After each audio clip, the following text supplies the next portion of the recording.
Welcome back. You're watching Buy Now, Sell Now. It's time to focus in on results, and L&T Finance is the counter that we're focusing on. It was a bit of a mixed quarter three performance for the company. You had net interest income that slid just a bit, but the PAT has risen on a year-on-year basis. They've seen a record disbursement in the third quarter as well, with signs that the business is heading towards normalcy.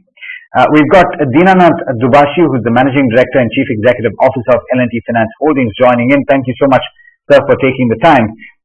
I will start by asking about the quarter gone by. 12% growth in PAT is what you reported, robust disbursement, but you had a slide in the NII.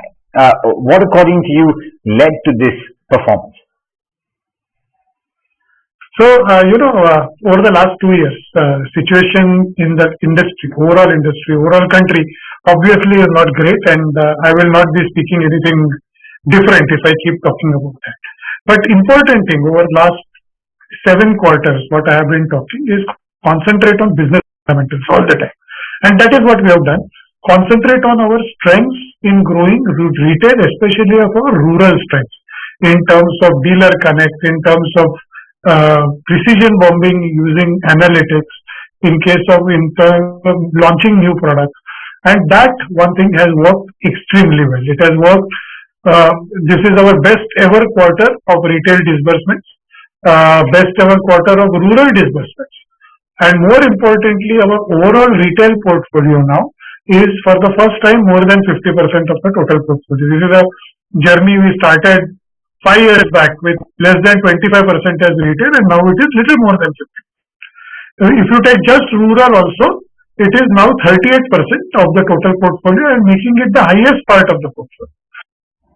Good morning, Mr. Dubhashi. This is Cheryl also joining in the conversation. Your disbursements have actually remained at record high levels despite seeing challenging environment owing to the pandemic.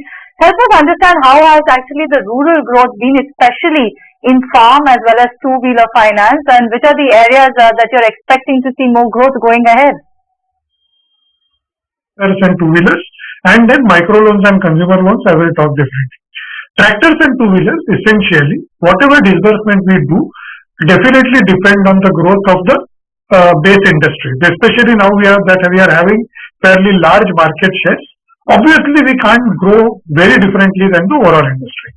And fact is that both these industries have seen substantial negative growth in the last 9 months, and we believe that at least in the next 6 to 9 months, this growth will continue to be quite moderate.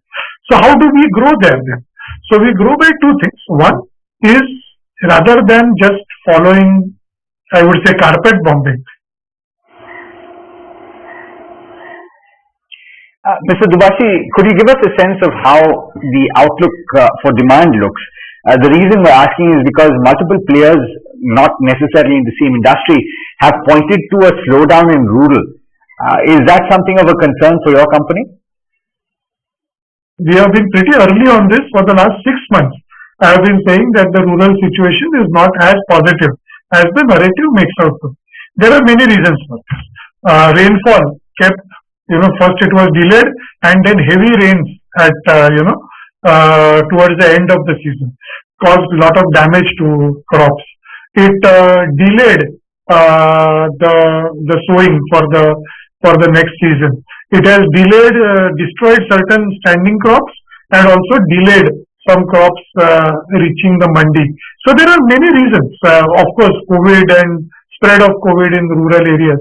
There are many reasons that demand from rural has been slow. I mean, it is not new news, right? Two-wheeler industry is down 23% from last year. Tractor industry is down around 16%. So we expect now, in fact, around 9 months of low demand for rural is over, and hopefully, for the next 6 to 9 months, definitely it will remain subdued. And we will look at optimism for the new monsoon season for it to grow. All right, Mr. Dubhashi, we'll leave it at that. Thanks for joining us on the show, giving us a take about your earnings as well as the way forward for L&T Finance Holdings.